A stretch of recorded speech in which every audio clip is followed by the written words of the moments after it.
And now for something completely different.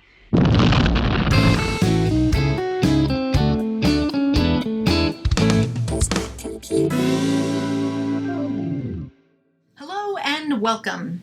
I thought for this week we would try something a little bit different, just to do something different. I thought it'd be interesting to look at this relic from the past. It comes from a book called the Psycho book, and it in itself looks very interesting. Basically, it's a compilation of a lot of tests and questionnaires that have been used by psychologists. One of the particular items that they have here for us to kind of investigate are these very interesting looking pictures.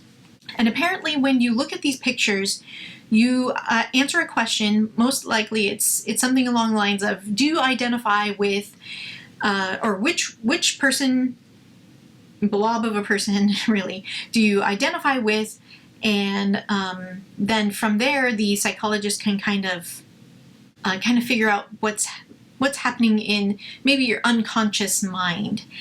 And so I thought we would take a look at one of these pictures because maybe, I don't know, I feel like when you are looking at yourself internally, I mean, that's kind of hard to do, right? But if you're thinking about yourself internally, it's almost like you can't really see yourself. But maybe if you see yourself in a third person type scenario, it might be a little bit easier to identify what it is that you're feeling on the inside, but you're seeing expressed on the outside. I don't know if that makes sense, but at least something to consider. I don't know. Again, I am not an expert. I am just kind of learning as we go.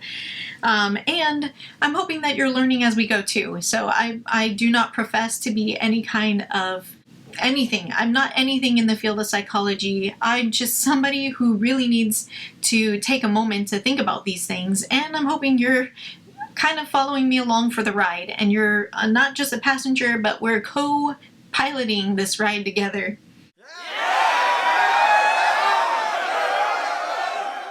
This particular picture, the question that goes along with it is, which one fits you? We have different people doing different things in the household, and there's some very interesting things happening. I'm not exactly sure. Number nine is really interesting because they kind of look like they're carrying something to maybe, and it doesn't look very happy either.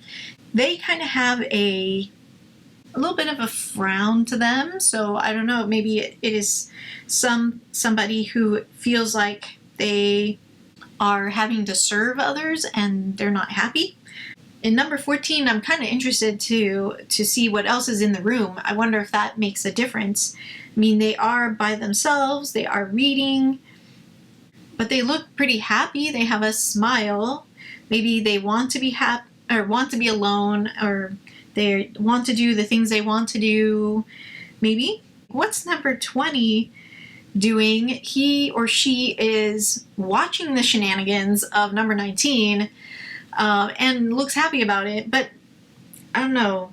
Hands are open. I wonder if that means they are waiting for them to fall and going to catch them, or is it just showing that they're happy? Although we know 19 is happy and with their shenanigans. And then we have 21, which is not happy.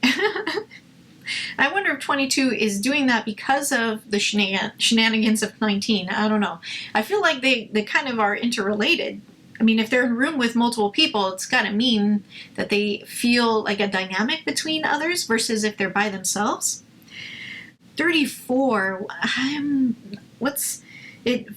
I don't know if their head got stuck. Do they feel stuck in between? Kind of like when those cats or some kind of creature, actually kids do this too, right? They get their head or some part of their body stuck in something.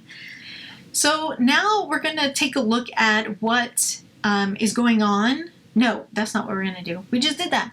What we're going to look at now is we're going to answer the question, which one fits you?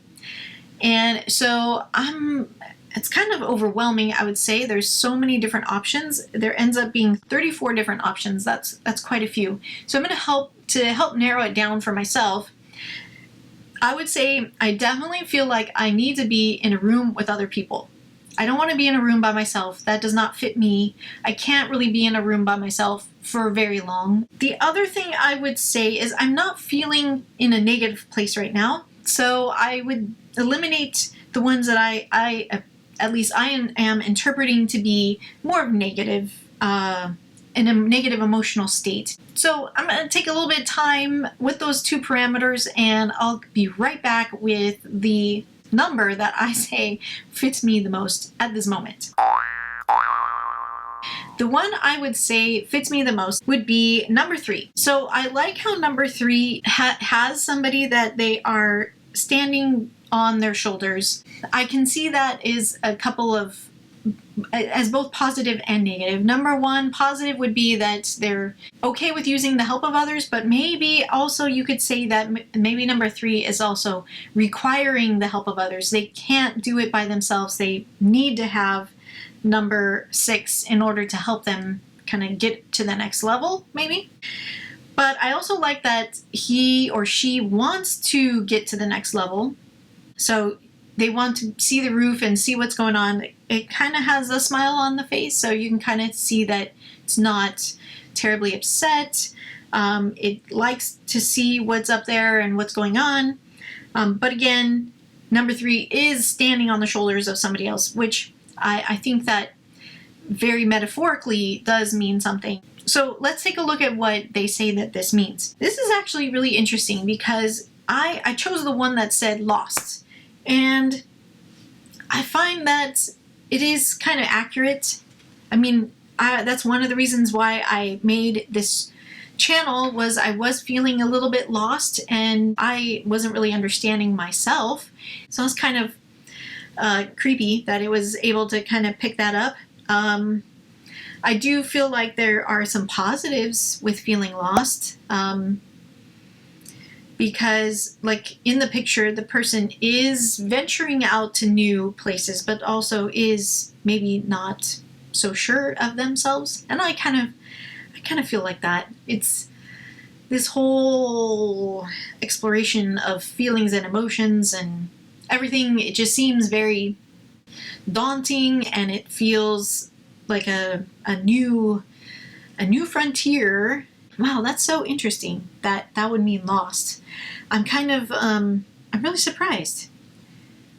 That really did get into my psyche, and I didn't know it was going to go that deep. Well, we have come to the end of the video this week, and I hope you join me next time when we get to explore another emotion, another feeling, another area of space in our brain, the final frontier, where we get to be the... Oh, which one would you want to be? Which Star Trek ship would you like to be? I mean, of course you have the Enterprise, which is like the flagship, right? But then you also have Voyager, and then you also have the variations of the Enterprise, where you have the Scott Bakula Enterprise, Archer, that was his name, Captain Archer, or you have, of course, the original series, the OG, and you have Jean-Luc Picard. I think I'd be that one. So, as Jean-Luc Picard would say, number 1, make it so. And number 1, who's number 1? I guess that would be my brain. So my brain is going to make it so that when we are exploring different emotions, those aliens that are inside our brain that we don't understand, we'll get to understand them a little bit better. And we'll make friends with them, and we'll make this universe just a little bit smaller in the process. And where's that universe? It's right in here. The expanse of the universe is right in here. And we will make contact. First contact with a lot of different things. And with that, with all that silliness, I will say goodbye.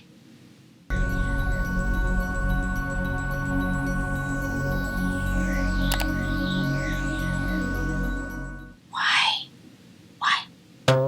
Well.